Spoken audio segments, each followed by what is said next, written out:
Buenas noches nuevamente, hermanos. Pues ya vamos a dar inicio a nuestra lección del día de hoy. Y la lección de hoy es la lección número 5 y se llama el título Santificado para el oficio.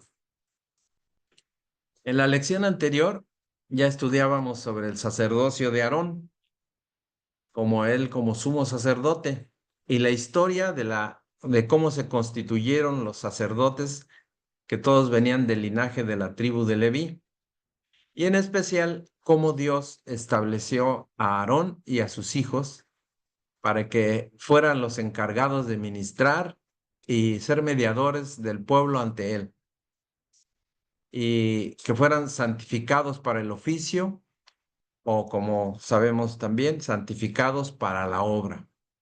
Vamos a leer unos pasajes en donde el Señor establece los requisitos para la santificación de los sacerdotes y del altar también. Vamos a ir a Éxodo capítulo 29, versículo 44. Éxodo 29, 44. Y le pido a mi hermana Abigail si nos puede leer el versículo 29, el capítulo 29, 44 de Éxodo, por favor. Buenas noches, hermanos. Leo, Éxodo 29:44. Y santificaré el tabernáculo de reunión y el altar. Santificaré asimismo a Aarón y a sus hijos para que sean mis sacerdotes. Amén. Gracias, hermano. La palabra santificar, hermanos, del hebreo kadash, que es SH al final y acento en la segunda A, kadash, significa santo. Es una acción de Dios para apartar, consagrar, dedicar, pero también para purificar. Y kadash, esta palabra hebrea, se encuentra unas 155 veces lo que es el hebreo bíblico, en la Biblia. La raíz principal de este verbo denota un acto o un estado por el cual las personas o cosas son apartadas para el culto a Dios. Se consagran o se hacen sagradas y se dedican a Dios. Esta acción o condición significa que ya sea el objeto o la persona consagrada, derivado de este acto de consagración, no debe emplearse en trabajos ordinarios, o sea, no debe usar en uso profano, no debe ser para uso profano y deben tratarse con un especial cuidado porque son propiedad de Dios. El verbo santificar es una acción que hay que distinguir bien. Cuando el Señor lo hace, es cuando Él practica la santificación sobre sus siervos y cuando Él demanda que sus siervos se santifiquen. Son las dos. Y tiene dos aplicaciones diferentes. Yo no puedo llevar a cabo una santificación en mí, o sea, yo mismo. Sin embargo, bueno, vamos a explicar un poquito más. Y eso solamente le corresponde a Dios, el santificarnos, el santificarnos. O al santificar en este caso, por ejemplo, a los sacerdotes, los hijos de Aarón y Aarón. Sin embargo, la palabra santificar se aplica cuando los siervos hacían labores específicas para lavarse, limpiarse. Entonces, santo es el sustantivo, ¿sí? Que es, que puede decirse dedicado, apartado, consagrado, puro. Y santificar es la acción. Ya ven cuando nos enseñaban en la primaria, no sé si a ustedes así nos decían, el nombre, el verbo y el sustantivo. Bueno, el sustantivo, el nombre es dedicado, apartado, consagrado, puro. Y el verbo, que es la acción, es santificar. Santificar es la acción de hacer santo a alguien, de apartarlo, de dedicarlo, de consagrarlo y de purificarlo. En lo que se refiere a las religiones en el mundo, sabemos que una religión lo que intenta siempre es alcanzar a Dios, siempre están en eso. En pocas palabras, una religión es un intento humano por alcanzar a Dios. Si lo decimos así sencillo, eso es en realidad lo que es. En resumen, una religión es un intento humano por alcanzar a Dios. En el caso nuestro, como ustedes saben, no fue así. Más bien, Dios fue quien nos alcanzó a nosotros para tener una relación con Él. Eso es el cristianismo, que no es una religión, lo sabemos, es una relación entre Dios y sus hijos, entre Dios y nosotros. En este sentido, es que el Señor, cuando elige a sus siervos, cuando los eligió, en este caso de la tribu de Leví, a los sacerdotes, los tuvo que santificar y enseñarles que el Señor se quería acercar a nosotros. En realidad, Él tuvo a bien acercarse a nosotros, y en esa respuesta que damos de escuchar su llamado y acercarnos nosotros a Él, tiene que ser por medio de una vida santa. Es como nos podemos acercar. Entonces, el que servía a Dios directamente en el tabernáculo, en este caso el sacerdote, era su responsabilidad vivir una vida santa, recibir la santificación de parte de Dios e identificarse por medio de las acciones que Dios demandaba. El primer uso del verbo santificar o kadash, que hablamos en esta raíz hebrea, apunta a la acción y lo encontramos en el versículo de Éxodo 29, poquito atrás, Éxodo 29, 21. Éxodo 29, 21. Y le voy a pedir a mi hermana Carmen Silva si nos puede leer Éxodo 29, 21.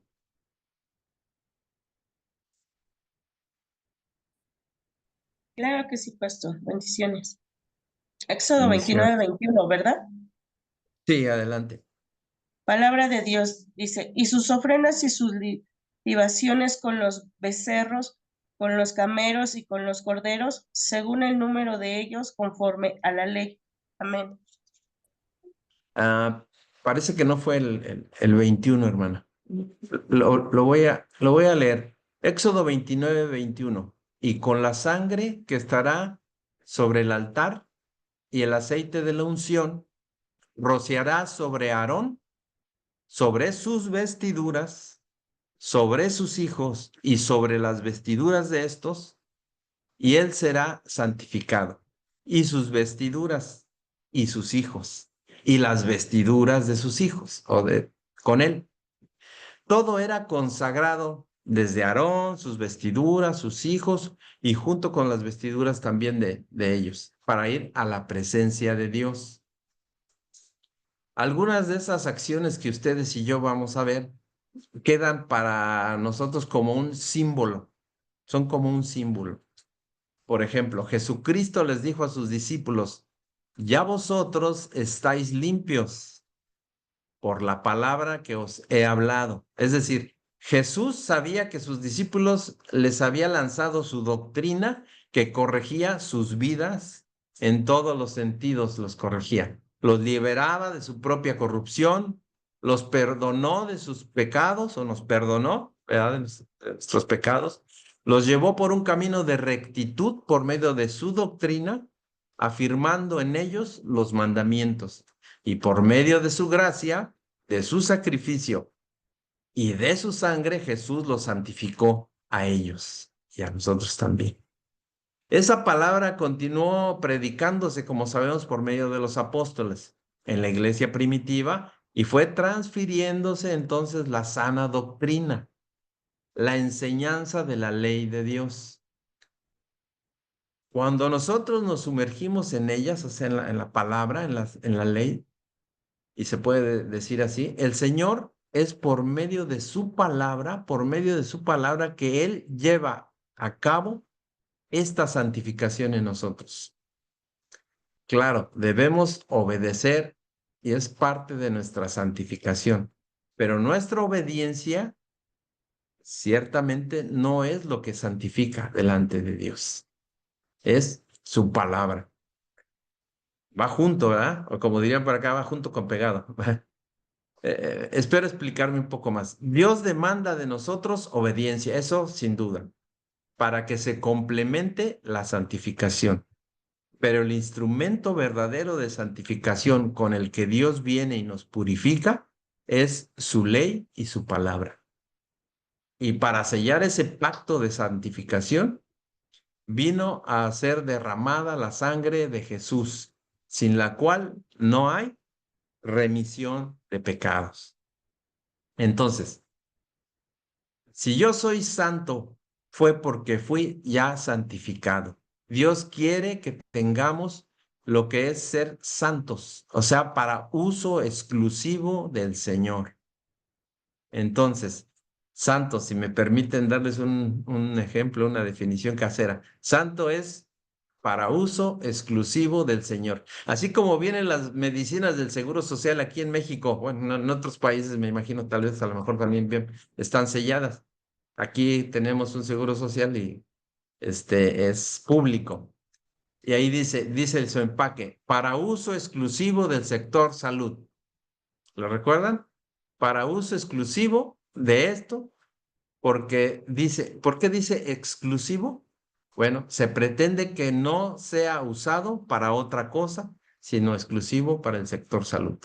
O sea, que no se vendan o no se haga trampa con ellas. Podemos entender con esta alegoría que eso es lo que significa ser santo en nuestro tiempo. El énfasis que se da es la santidad a Dios. Los sacerdotes, el vestuario de los sacerdotes, el tabernáculo y el sacrificio deberían de ser limpios y consagrados, preparados para encontrarse con Dios. Todo eso es lo que hacían que fueran santificados, o la santidad también. En contraposición, hoy en día tendemos a veces a restar importancia a Dios y nos apuramos a veces a entrar a la adoración y lo tratamos de una manera que a veces puede rayar en ocasiones en la falta de respeto. Debemos tratar a Dios con respeto y con temor. Debemos ir a Él en santidad. Estar leyendo su palabra y teniendo intimidad con Él desde nuestra casa. Adorarle con reverencia. Dios se encarga en estos versículos, o sea, en la lectura que se lee, y hace la santificación de nosotros. Nuestra adoración va dirigida al Creador y al sustentador del universo. Y recordemos esa profunda verdad. Al orar, adorar, alabarle y presentarnos delante de Él siempre con reverencia y arrepentimiento. Siempre. Hay una palabra que se ha repetido con Aarón y sus hijos como sacerdotes. Los sacerdotes, el vestuario, el tabernáculo, tenían que ser consagrados a Dios, inclusive el sacrificio también, para poder encontrarse con Dios. ¿En dónde? En el lugar santísimo, porque es donde entraba el sumo sacerdote. La transformación debe ser diaria para poder entrar en la presencia de Dios, en el caso de nosotros. Si recuerdan, el sumo sacerdote era el único que podía entrar a la presencia de Dios, al lugar santísimo, y solamente lo podía hacer una sola vez al año. Y nosotros ahora tenemos el privilegio de hacerlo, poder hacerlo todos los días. Pero ¿qué tenemos que hacer? Hacerlo con ese temor, ¿sí? Y con esa santidad. Y que seamos ese sacrificio vivo. Debemos limpiarnos y ser consagrados para encontrarnos con Él, con Dios. Así es como debemos consagrarnos para Él. Somos propiedad de Dios y las cosas que tenemos para la obra le pertenecen a Él. Ya no nos pertenecemos, le pertenecemos a Él.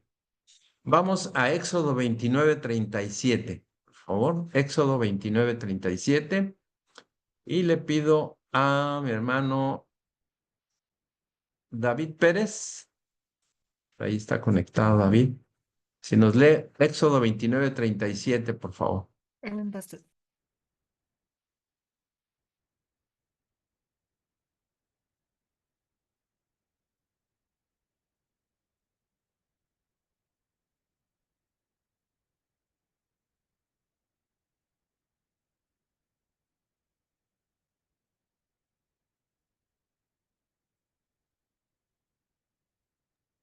Éxodo 29:37, ¿no? ¿Ven, pastor? Y adelante, por favor. Ya. Durante 7 días ofrecerás sobre el altar sacrificios por el pecado, así lo consagrarás a Dios y será un altar santísimo. Cualquier cosa que toque el altar quedará consagrado. Amén. Muy bien. Se escucha clara también esa versión de la Biblia. Los únicos que podían tocar el altar eran los sacerdotes, ya que eran santificados y consagrados para su servicio. Leemos en este texto que el énfasis recae sobre todo sobre la condición de consagrado o santificado. Y dice que durante 7 días expiarás el altar y lo santificarás. Así será un altar santísimo. Entonces, todo lo que entre en contacto con el altar pasa a un estado o condición diferente. Ahora es santo. Ahora le pertenece a Dios y está únicamente a su servicio según quiera el Señor. En la actualidad hay una gran necesidad y debemos prepararnos, hermanos. Y Dios nos preparará para que sea suplida esa necesidad de sacerdotes consagrados y ustedes lo están haciendo, todos y todas también.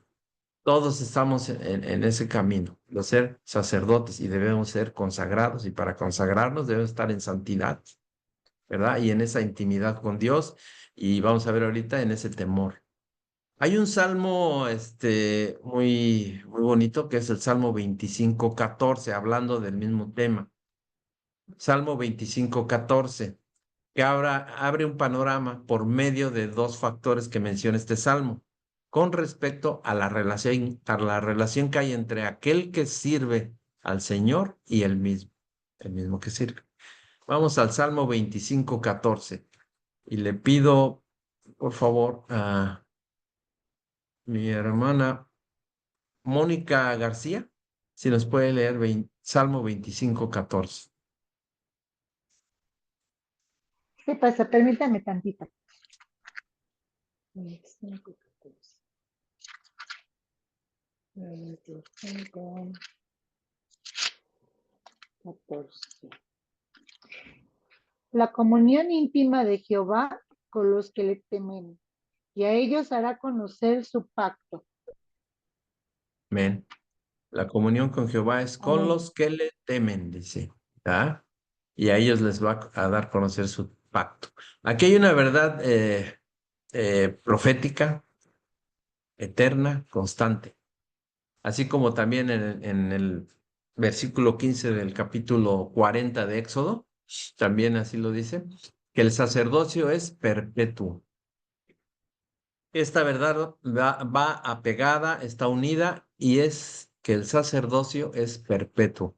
Y esta verdad que acabamos de leer es que es la comunión íntima, el temor a Dios, el dar a conocer su pacto con muchas cosas ahí encerradas, ahí entrelazadas en cada uno de los siguientes tres factores. El primer factor es que es una comunión íntima, que es la relación de conocernos, pasar tiempo con Dios en oración. El segundo es el temor a Dios, que es reconocerlo por lo que es santo, todopoderoso, recto, puro, omnisciente, omnipresente, sabio, ¿verdad? Todas sus características y vemos el tercero es el conocimiento de su pacto, que es la sana doctrina, lo que hablábamos de la palabra. Dios revela su consejo secreto en una íntima relación con aquellos que le temen, como dice el Salmo, así como hizo con Abraham y con los apóstoles. Entonces, esos tres factores es comunión íntima, temor a Dios y el conocimiento de su palabra. Esto es parte indispensable de un ministerio que funcionará para la gloria siempre, para la gloria de Dios. Surge un ejercicio del sacerdocio ahí cuando hay intimidad y temor a Dios. Y es que esto es toda la vida. En todas partes se vive en santidad o debemos vivir en santidad. No solo cuando vamos a la iglesia y estamos ahí, no, en todas partes. El rey David en sus salmos siempre tuvo entendimiento. Se puede ver en la mayoría de los salmos que él escribió.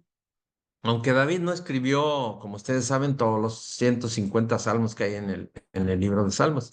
De hecho, hay otros salmos en otros pasajes de la Biblia. Un salmo es un canto acompañado de un instrumento de cuerdas.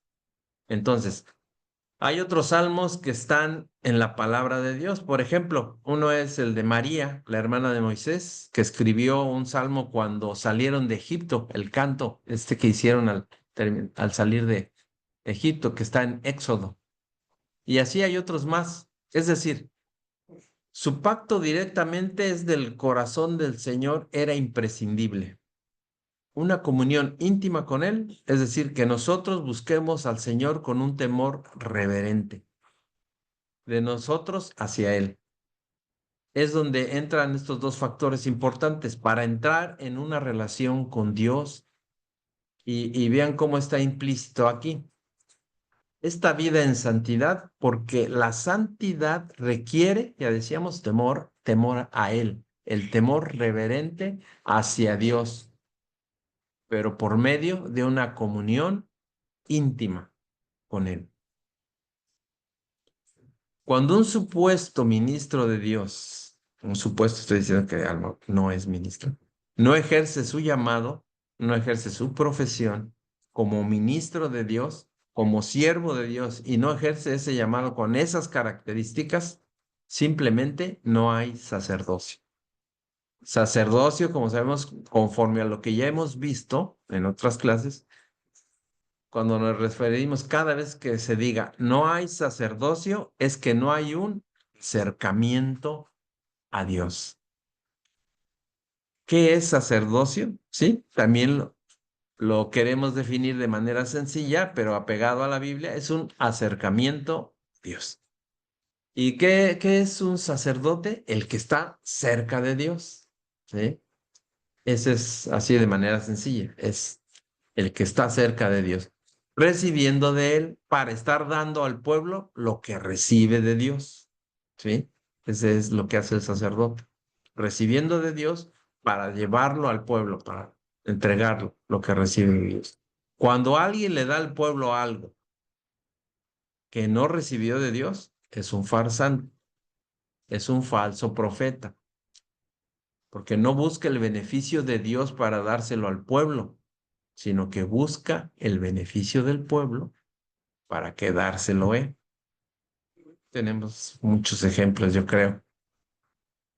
El sacerdocio es un vocablo que vamos a estar mencionando y hemos estado mencionando y que entendemos a la hora de decirlo. Es acercarse a Dios, pero acercarse a Dios no es tan sencillo, ya lo hemos visto, como decir, me acerco a Dios, pero ¿cómo?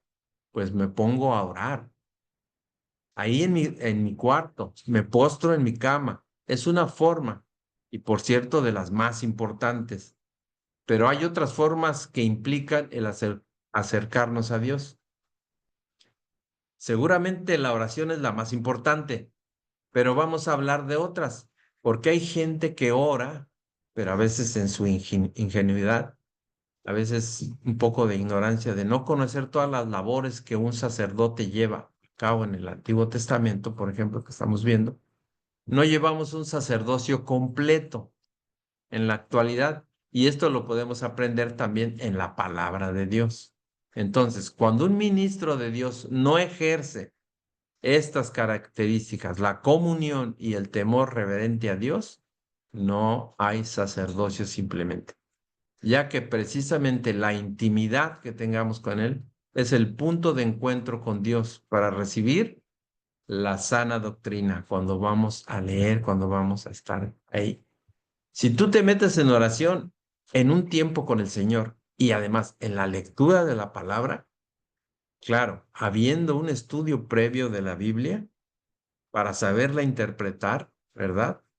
Porque puede haber una lectura de la palabra y una interpretación personal, pero si no hubo un estudio, ahora ya ustedes lo están aprendiendo y algunos ya llevaron la homilética, a los que no la han llevado la llevarán. La hermenéutica, y algunos están en hermenéutica 2, pero entonces ya llevaron también hermenéutica 1.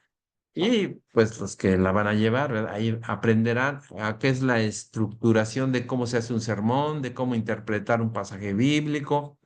Bueno, pues a veces se puede correr el riesgo de enseñar mal si no lo hacemos de esa manera, de enseñar bajo nuestra propia perspectiva y de desviar a lo mejor a las personas. Entonces puede haber una mala interpretación.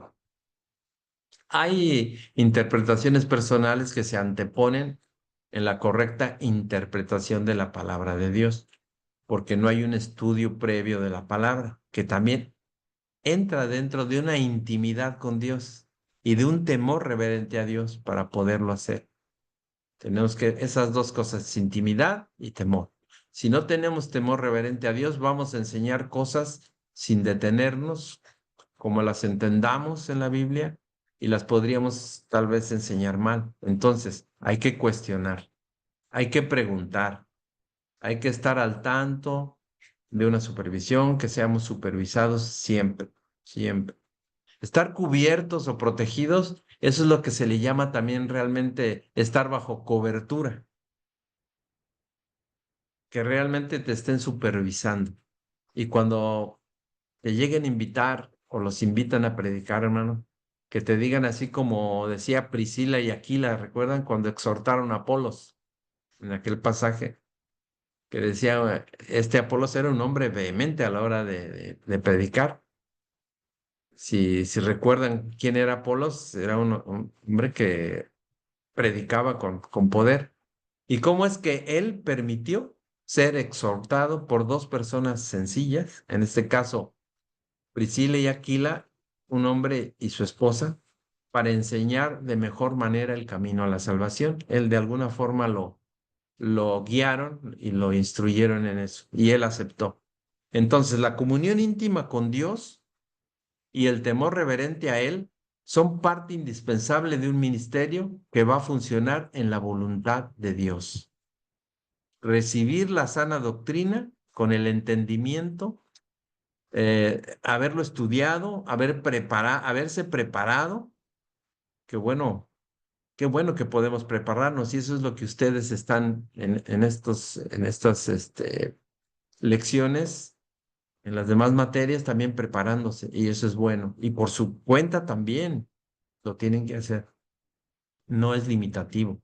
Como resultado entonces, un temor a Dios en oración, en desear no fallarle al Señor. Si enseñé algo mal, dímelo, Señor. Surge un ejercicio del sacerdote entonces cuando hay intimidad y temor hacia el Señor.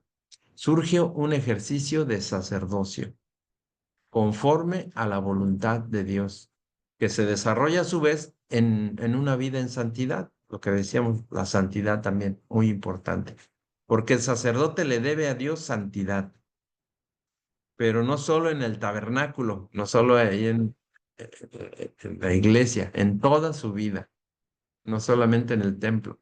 Por eso Dios no permitió que los levitas se vieran enredados en negocios de comercios, ni de ganadería, ni de agricultura. Él los separó y les dio su propio, o en lo secular, les dijo, ustedes se van a dedicar totalmente al tabernáculo de tiempo completo. Por eso puso a los levitas de tiempo completo, los quería apartados, santos para él.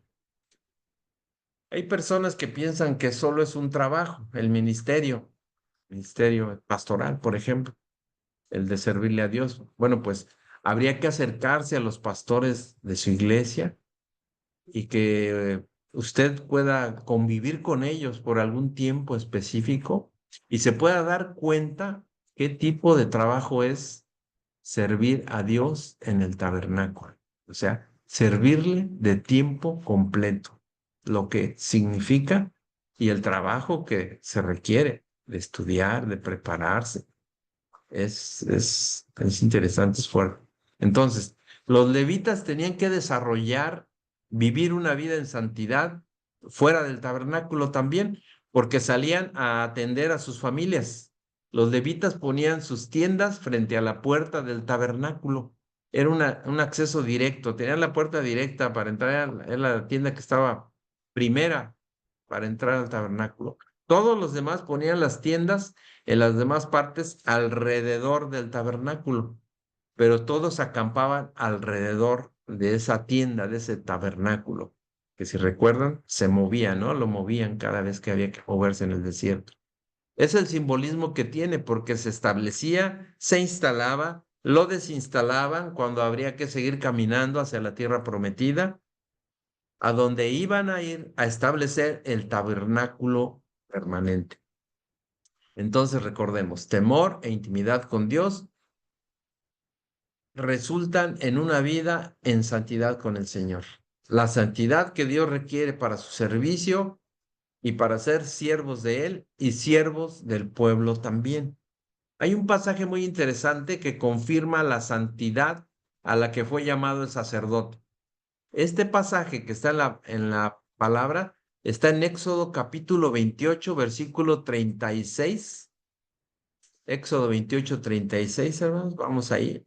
Es un pasaje muy conocido, pero ¿en qué sentido? En la ley que el Señor estableció con respecto a la santidad y cómo Él quería que fuera simbolizada en el sacerdote.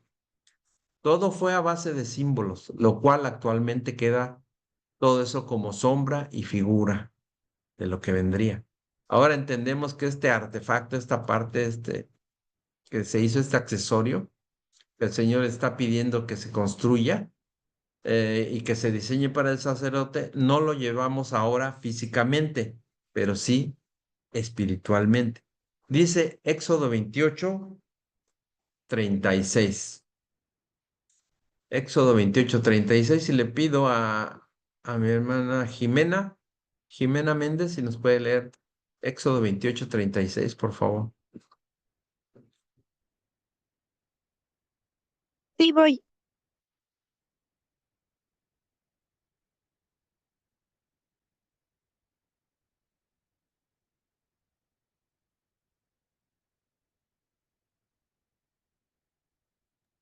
Perdón, pastor. Éxodo tiene hasta el versículo 27.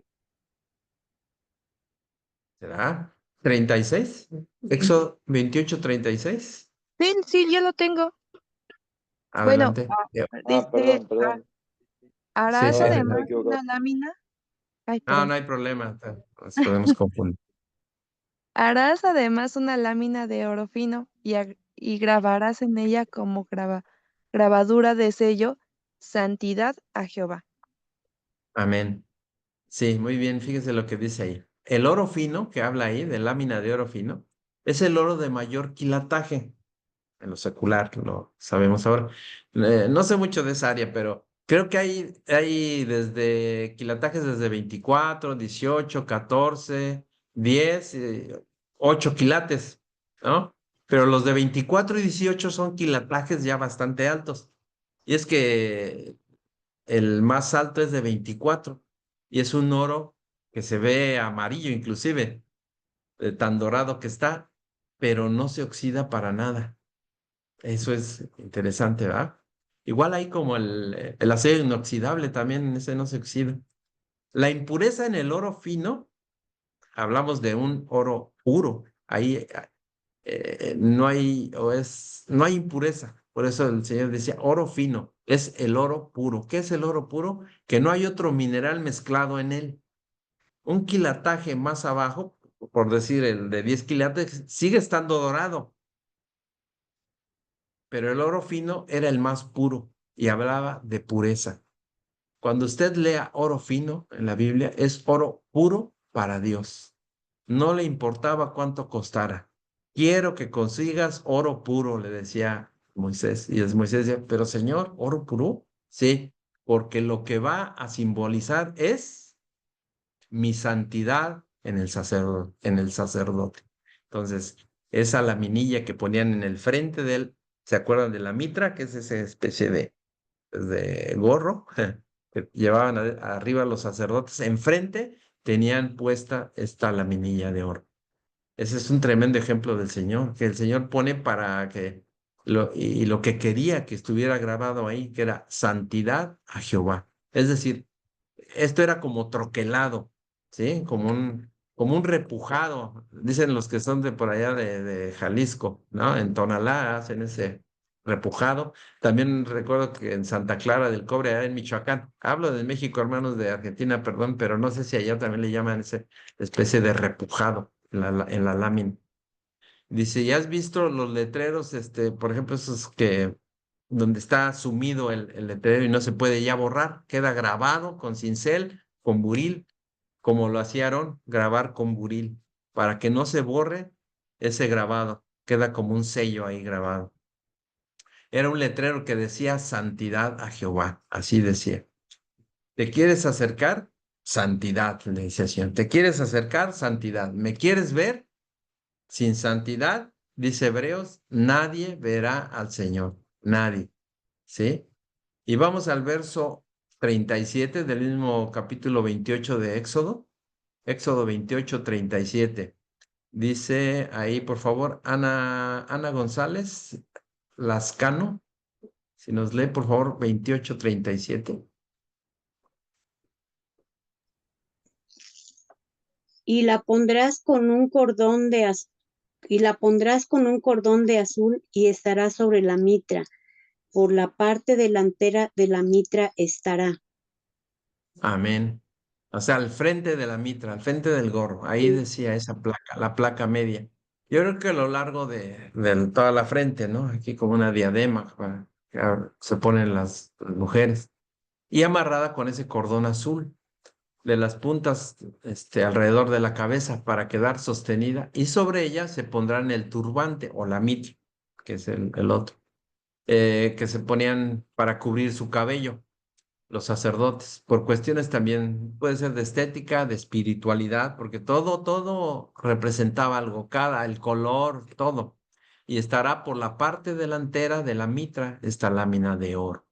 Entonces, eso vale la santidad de Dios. Es oro fino en nuestra cabeza, hermanos.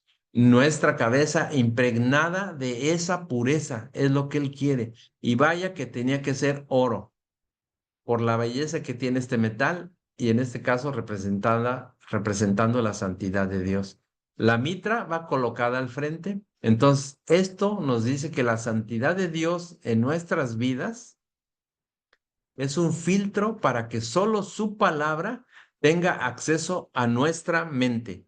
Solo su palabra invadiendo nuestra mente, dándonos dirección para nuestra vida y nuestro ministerio. Dedicados al Señor. Así dirá en la lámina de oro, puso el Señor, por la parte delantera de la mitra. Reflexionemos por nuestra devoción y nuestro estilo de vida, que debe de ser en santidad. Eso pedía, santidad a Jehová. Hablaba de la devoción y el estilo de vida del sumo sacerdote y del pueblo de Israel como escogidos de Dios. Si queremos ahora, hermanos, servir a Dios, somos llamados a vivir una vida en santidad. No puede haber un ministro que enseñe la palabra de Dios rectamente si no vive rectamente. No vas a tener ese respaldo, no vamos a tener ese respaldo, no vamos a tener autoridad. Nadie te lo va a creer. Vas a aventar al aire el mandamiento de Dios, el que dice la Biblia. Así que, pero si tú no lo vives, como no hay mitra en tu mente, no hay mitra que traigas puesta con esa santidad, como no hay esa laminilla, como no hay esa santidad, no hay impacto con los demás. Es por eso que quienes buscan causar impacto en la gente, pero no con la santidad de Dios, lo buscan con artimañas humanas y lo que logran no es atraer a la gente a la palabra de Dios, los atraen hacia sus falacias, hacia sus falsas promesas, las promesas de prosperidad, por ejemplo. Entonces, cuando no hay santidad, no hay impacto. Lo que impactó a Moisés en el monte Sinaí fue la santidad de Dios. Él vio la zarza ardiendo sin consumirse y lo primero que Dios le dijo no fue, ¿estás sorprendido, Moisés, por esta zarza que no se consume? No, que no hay cenizas, sigue encendida, no hay rastros de que se esté quemando la zarza, no hay ramas quemadas, no huele a quemado, pero estás viendo el fuego, sin embargo. Eso no fue lo primero que le dijo Dios. No, no, no. Le dijo, Moisés, quita las sandalias de tus pies, porque el lugar que pisas, la tierra que pisas es santa, Moisés. Quítate tus chanclas, diríamos por acá en Cancún, como mexicanos. ¿De dónde vienes, Moisés? Todo lo que traes en las sandalias, déjalo allá en Egipto. Allá deja eso. ¿Vas a entrar conmigo? ¿Quieres entrar conmigo? Bueno, y él se quitó las sandalias. ¿Se imaginan eso? Qué extremadamente profundo es, no, pero no solo les puedo recordar lo que dice el pasaje que ustedes ya saben. Lo que dice es, quita de tus pies las sandalias, que es el lugar que pisas, es tierra santa. Es todo lo que les puedo decir. No lo puedo explicar porque pues solamente Dios, ¿no? Creo que nadie más puede explicar la santidad de Dios. Él es santo. Su atmósfera es santidad. Es de santidad, y lo dicen los ángeles, los que le adoran, los querubines, los serafines, dicen, Dios es amor, amor, misericordia, misericordia, es justicia, justicia. No, dicen, es santo, santo, santo. Es la palabra que resume todo lo que Dios es. Él es amor, sí, lo dijo Juan, y lo sabemos que es amor, justicia, misericordia, para siempre. Pero ¿cómo resumes todo eso? Es santidad. Y no es una virtud de Dios, santidad es Él. Una virtud de Dios, podemos decir, Él es bueno, Él es misericordioso, Él es santo, aunque no diría que es una virtud. Santo, santo simplemente es Él. Él es santo. Eh, Vamos a tratar de explicarlo. No podemos explicarlo. Es como querer investigar desde cuándo existe Dios. Pues no, ¿verdad? ¿Quién nos lo va a decir? No sabemos. Dios es. Y Él es, y es decir, existe. Es pensar en cuándo fue creado. Pues no.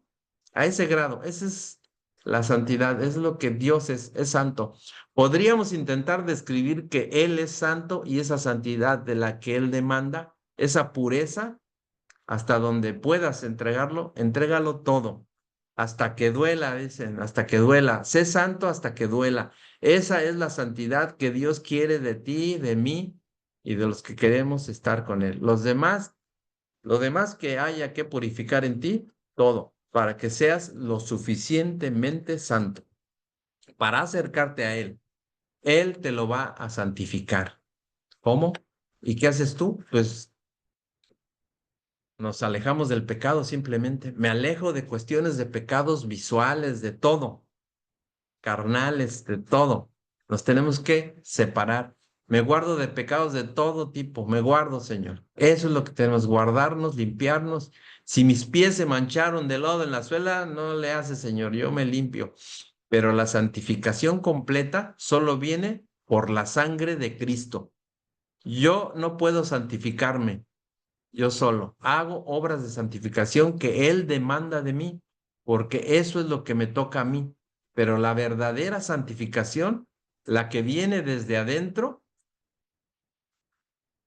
de la que Él quiere ver principalmente, es la que viene por la sangre del Cordero, hermano. Santidad a Jehová, dice la laminilla. Entonces, la mitra va al frente. No lo olviden, la santidad de Dios es un filtro para que solo nuestra mente se llene de su palabra.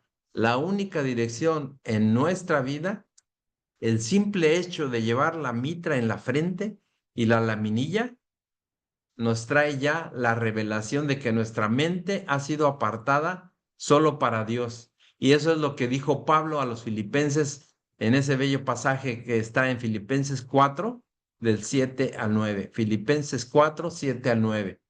Y dice, y la paz de Dios, que sobrepasa todo entendimiento, guardará vuestros corazones y vuestros pensamientos en Cristo Jesús.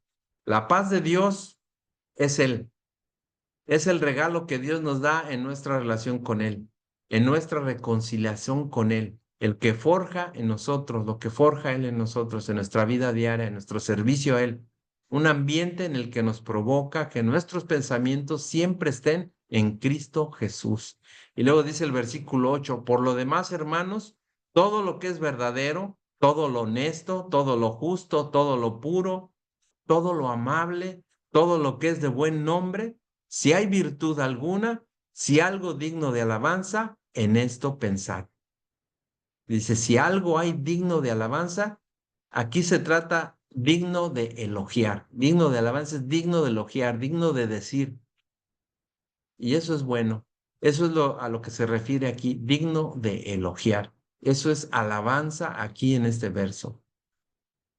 Vamos al versículo 9. Dice, lo que aprendisteis y recibisteis y oísteis y visteis en mí, esto haced, y el Dios de paz estará con vosotros. ¿Quién dijo lo que aprendiste y recibiste y oíste de mí? Pablo. Él se atrevía debido a que fungía como un sacerdote responsable, recibiendo de Dios la palabra pura para dársela al pueblo. Él decía, eso que les di yo, esa expresión de lo que vistes en mí.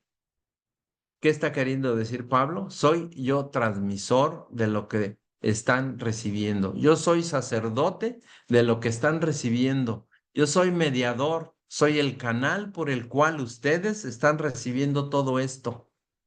Todo esto que están aprendiendo, recibiendo, oyendo y viendo, eso hagan, les decía Pablo. Un sacerdote, y vaya que él era un sacerdote lleno de conocimiento, hermano. Él era un erudito de la ley. ¿Y quién es un erudito? Un experto, un perito. Lo dijo simbólicamente cuando les habló a los corintios en la primera carta, en el capítulo 3, versículo 10. No lo vamos a leer, pero ahí dice, yo soy el perito arquitecto. Estaba simbolizando que él era responsable principal de poner la primera piedra. Pero la verdad es que él, dentro de su currículo, sí era un experto en la interpretación de la ley, y él lo decía. Tuvo excelentes maestros y el Señor lo supo guiar a rendir todo eso, todo lo que él sabía de interpretar bien la ley, para enseñar la gracia a los hermanos. Y luego dijo, en esto piensen, Cristo sacrificó todos sus pensamientos, ¿cierto o no? Sus pensamientos al Padre y a sus verdugos, inclusive. Sus verdugos, sin imaginárselo, simbolizaron ese sacrificio, aún de sus pensamientos, al colocarle aquella corona de espinas. La corona de espinas no hizo otra cosa más que provocar que a Cristo le brotara más sangre, que es la que nos limpia, hermano. La sangre de Cristo nos limpia, aunque no vuelva a brotar de su cuerpo, hablando humanamente, pero fue extraída de su cuerpo. ¿Por qué? Por las laceraciones del látigo y los clavos, y más en la posición vertical en que él quedó, en la que se encontraba con sus pies. Imagínense la cantidad de sangre que debe de haber brotado. Él se desangró completamente, hermano. El corazón se contrajo por no tener más que bombear. Se dice médicamente que lo que prácticamente le pasó a Jesús fue que en un momento dado su corazón, por estar comprimido por falta de sangre, estalló. Se inflamó tanto que su corazón explotó. ¿Se imaginan querer bombear el corazón porque esa es su labor del corazón? El corazón no va a dejar de palpitar, de bombear. Quiere bombear, pero sin tener sangre en las venas, sin haber presión arterial en el corazón. Entonces, ¿qué pasó? Se empieza a contraer. Es como una bomba de agua. No sé si aquí, me imagino que hay hermanos que conocen también de la electricidad o esto, ¿verdad? Cuando no hay agua en las tuberías y la bomba corre el riesgo de atorarse y quemarse junto con su motor eléctrico, porque pues no tiene líquido y se calienta, se sobrecalienta. Bueno, pues el corazón de Jesús explotó. En ese momento no pasó otra cosa. La mente, por la cabeza de Cristo no pasó otra cosa que era más bien brotándole la sangre de lo que, imagínense las espinas, lo que hacían esas espinas que le pusieron. Una sangre pura y limpia para ti y para mí, hermano. Sangró su cabeza para que tus pensamientos y los míos fueran limpiados. Sangró su espalda para que, representando la estructura de tu cuerpo o de tu cuerpo, del mío, tu ser fuera limpiado. Sangraron sus manos para que tus manos fueran santificadas, santificadas. Sangraron sus pies para que tus pies no corran presurosos al mal, para que no vayamos al mal presurosos, lo cual aborrece el Señor, lo dice en Proverbios. Sangró su costado, sangró todo, para que simbólicamente hablando, todo nuestro ser sea santificado, hermanos. Solo su sangre, por eso cantar de la sangre de Cristo es glorioso.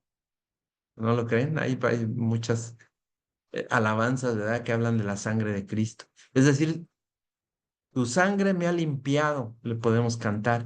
Debe llenarse nuestra boca de alabanza cuando lo decimos. Cuando decimos la sangre de Jesús, esa sangre baña a nuestro ser. Prácticamente eso es lo que nos santifica, hermanos. Ese es el precio de la santificación de los sacerdotes de este siglo. Entonces, fíjense, al llevar una mitra de oro en nuestra frente, Dios nos permite llevar una corona que no nos duele, como a Él le dolió, pero que nos privilegia, hermanos. La santidad es un privilegio, no es una imposición. Si tomamos en cuenta que vivir en santidad es un privilegio, siempre usted y yo vamos a valorar la vida cristiana y vamos a vivir adorando a Jesús continuamente. A ese grado debemos entender la santidad. No solo es un sentido espiritual y bíblico, como está en el Antiguo Testamento. ¿Qué es en el Antiguo Testamento? ¿Qué es en el Nuevo Testamento? Sí, la podemos entender a ese grado. Pero entenderla en el sentido poético y metafórico como el Señor quiere que lo entendamos, nos lleva no solo a entenderla, sino a apreciarla, porque todos sabemos que Dios es santo. Pero la pregunta es, ¿tú quieres ser santo? ¿Tú amas esa santidad? Sí, Dios es santo. Ya sé que lo sabemos. Yo lo sé que todos lo sabemos. Pero ¿tú quieres ser santo? ¿Te conmueve la santidad de Dios a tal grado que dices, yo quiero vivir en santidad? ¿Queremos vivir en santidad, hermano? Y no estoy hablando de una enajenarme en eso, no. Estoy hablando de un verdadero deseo de vivir lejos de la corrupción, de decir, Señor, yo renuncio a eso. No soy perfecto, claro, nadie es perfecto, solamente Jesús. No tengo mis ojitos hacia el cielo como los santos que veíamos allá luego colgados, así como esas pinturas del siglo XV, ¿no? Que representaban la pureza, ¿no? De los santos. De vez en cuando volteo hacia la tierra y me distraigo, pero vuelvo a pensar en la santidad de Dios. En eso piensen, decía Pablo a los filipenses, y vuelvo a conectarme en esa atmósfera con el Señor. Uno de los graves errores de los ministros de hoy es enfocar el desarrollo de sus prédicas, de sus enseñanzas de manera desequilibrada. A veces queremos enseñar en muchas denominaciones o se enseña, aún cristianas, se desenfocan de la ley de Dios para enfocarse solo en la gracia. Y eso puede ser un desequilibrio muy peligroso. ¿Por qué? Porque la gracia no pudo ser sin la ley. Y la ley hubiera dejado de existir si no existiera la gracia. Y vamos ya al final, hermano. Y muchos no lo ven así. Creen que por el nuevo pacto fue destituida la gracia. Y no. Y hacen a un lado la enseñanza de la ley de Dios. De la ley de Dios que mostró por medio de Moisés, creyendo y enseñando que el antiguo pacto ya no tiene validez en nuestras vidas. No es así. ¿Y esto a qué nos lleva? A creer que una vida en santidad no es tan necesaria cuando ya fuimos limpiados por la sangre de Cristo y cuando ya fui salvo. Que siendo salvo una vez, ya soy salvo para siempre. No importa lo que haga. Dios ya me salvó. A veces es un engaño terrible que muchos enseñan. La vida en santidad no la valoramos, no la vivimos, no me interesa. Sé que Dios es santo, lo que les explicaba hace un momento, pero yo no procuro vivir en santidad. Tenemos que cuidar esa santidad, porque a lo mejor nunca nos arrepentimos del todo, ¿verdad?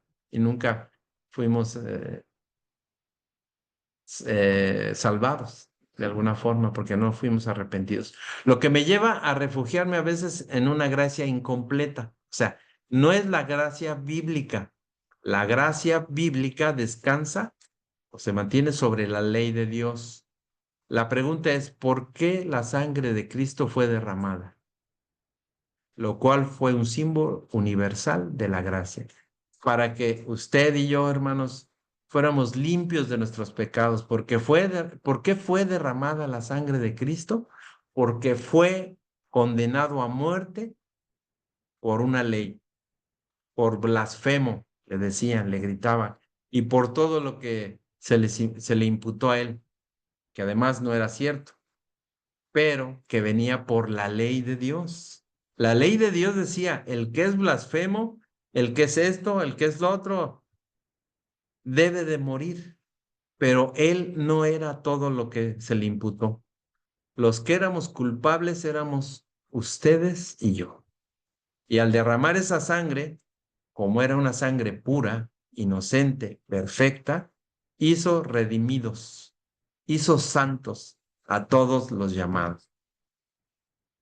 Si hubiera sido derramada una sangre llena de pecado, pues esa persona pagó por sus pecados. Pero Cristo pagó por los tuyos, hermano, y por los míos, porque su sangre no tenía culpa alguna. Ahí es donde se empieza a esconder el tema de la santidad. Tenemos que entender todo esto y muchas cosas más, que yo no podría tal vez explicarles en mucho tiempo, para que entendamos lo que vale la santidad a Dios y el llamado que tiene un sacerdote a vivir en santidad. Si quiere servir a Dios, está llamado a vivir una vida en santidad, en intimidad y con el temor a Dios y con todo lo que esto implica, hermanos. Hasta aquí llegamos en esta enseñanza del día de hoy. Me pasé unos 3 minutitos, pero creo que vale la pena. Muchas gracias le damos al Señor esta noche. Es la lección número 5, santificado para el oficio, hermanos. Gracias a Dios. Vamos a